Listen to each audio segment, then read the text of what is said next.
Nature is being redefined as a financial asset. Forests, wetlands, soils, coral reefs and biodiversity are being measured, priced and packaged into credits and bonds. The World Economic Forum's 2025 report, Finance Solutions for Nature, promotes 37 financial models and highlights 10 as ready for scale, including biodiversity credits, debt for nature swaps, nature-linked bonds and blended finance. National parks are prime candidates for this shift. They already have, after all, protected status, clear boundaries, existing visitor economies and measurable ecological functions like carbon storage. This makes them attractive to financiers who want returns which are tied to quantifiable outcomes. While US national parks are not yet openly tokenized, the US government has been central in global nature finance. In 2023, it arranged a $20 million debt for nature swap with Peru under the Tropical Forest and Coral Reef Conservation Act, redirecting debt repayments into Amazon protection. A $35 million US Indonesia swap financed coral reef conservation. These deals show how US capital and law are already enforcing conservation obligations abroad. Domestically, early signs of financialization are appearing. The National Park Service has moved towards cashless fee collection and digital passes, while discussions on natural capital accounting and carbon markets are expanding. Though subtle, these are building blocks that align parks with financial control mechanisms. Financialization risks shifting parks from public commons into investment zones.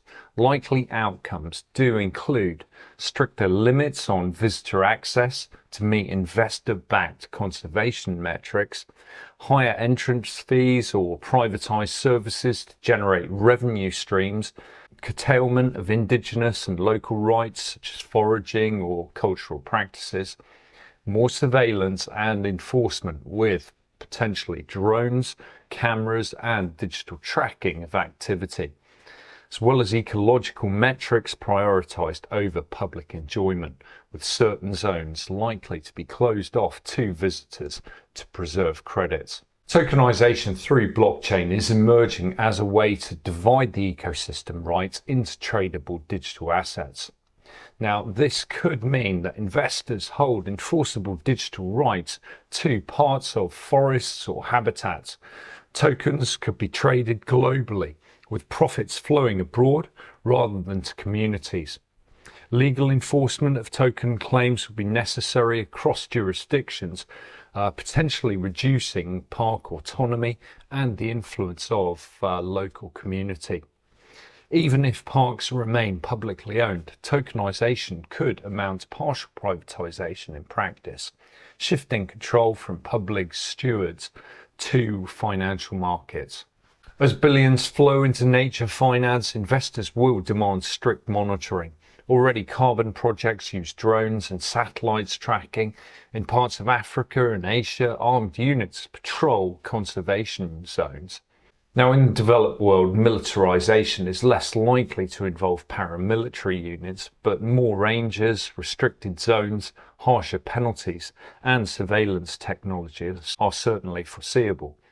The effect is the same, treating public visitors and local residents as risks to any financial contracts. By breaking ecosystems into services like water filtration, pollination and carbon storage, nature is reframed as a set of income streams. Each process that keeps life functioning becomes a tradable commodity. So what this could mean in practice is that watersheds could be claimed by investors for downstream water services. Clean water flowing out of a park is valued, packaged and sold to municipalities or companies as a service. Whoever owns the credit captures the payment, not the public. Forests could be monetized as carbon credits. Trees absorb carbon dioxide and that capacity is assigned dollar value. Credits are sold to corporations who want to offset their pollution. The project developer and financiers here will likely take the cut. Soil fertility and pollination services will be priced and sold. Healthy soil and bees are treated like assets. Farmed or agri-businesses may have to pay for access to these services, while investors pocket the actual returns. Once financialized, access to air, water and soil is no longer assumed as a common right. Instead, it is mediated by ownership of credits. This creates a toll booth system for the essentials of life.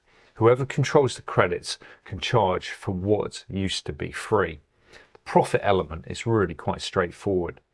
Take something essential that was previously free or public, assign it a market price under the banner of conservation, then issue credits or contracts tied to that asset. Those credits can then be sold to corporations or governments. This, of course, allows the capture of ongoing payments while restricting the access of others. In effect, the air we breathe, the water we drink, and the soil that grows our food are being converted into cash flows for banks and asset managers. Nature finance could even risk becoming another speculative bubble. Carbon offsets are already questioned for dubious baseline and overblown claims. Biodiversity credits are even harder to measure than carbon. Once banks bundle these credits into bonds, ETFs or structured products, the apparent market size is likely to balloon. Leverage amplifies gains during the boom phase and multiplies the losses in a bust. This mirrors the exact dynamics that we've seen repeatedly, most recently perhaps with mortgage-backed securities, 2008.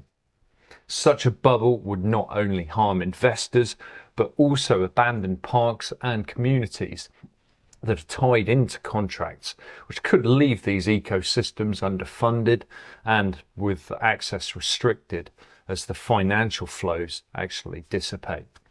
This ecological takeover is marketed as the only way to save the planet. The glossy WEF report emphasizes beautiful pictures of nature.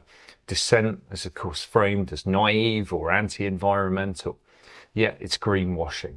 Projects exaggerate the benefits, debt swaps erode sovereignty, and national parks are presented as success stories even as public use declines. It's clear that the moral imperative of conservation is weaponized to silence questions about who really controls nature and who benefits financially. Parks like Yellowstone, Yosemite, the Everglades and the Great Smoky Mountains could soon host conservation bonds or biodiversity offsets. Parts may be walled off as core zones to preserve credit value, while other parts are commercialized through luxury services. Indigenous and local rights will be eroded quietly and visitors face higher costs and stricter surveillance. If we do see a boom and a bust in such markets, parks may be left stranded, obligated by contracts but lacking funding. Meanwhile, public perception is managed through the narrative that financialization and digitization is inevitable and natural, which of course neither is true. To avoid parks being absorbed into the trillion-dollar eco-takeover, safeguards are certainly needed. Such safeguards include explicit legal protections for public access and local rights in any financial contract, transparent monitoring of credits with independent oversight, limits on tokenization of public lands, strong measures against greenwashing, and community participation in decision-making, not just investor committees. So the financial sector is eagerly rubbing its hands together. It's preparing to absorb nature into markets at an unprecedented scale. National parks, long symbols of collective heritage, are being redefined as investment zones where public access, cultural practices, and ecological values risk being subordinated to investor returns. This is not theoretical. Debt swaps abroad, accounting frameworks at home, and growing use of digital systems all show the trend. Unless challenged, tokenization, securitization, and militarization of ecosystems could well proceed. There is need for action here. Nature is far more than capital, and the future of our parks does not have to be written by banks and asset managers. There's certain steps that can be taken to ensure that public access is protected, as well as safeguards towards our ecological environments. The stakes are certainly high, but public awareness and coordinated action can help to offer meaningful resistance. If people insist that parks and ecosystems serve communities, visitors, and biodiversity first, there is still time to ensure that nature remains a shared heritage rather than just another asset class to be exploited. Now, thanks so much for joining me. If you want to know more about tokenization or the ongoing financial reset, do check out these videos here, and I look forward to seeing you next time. Bye-bye.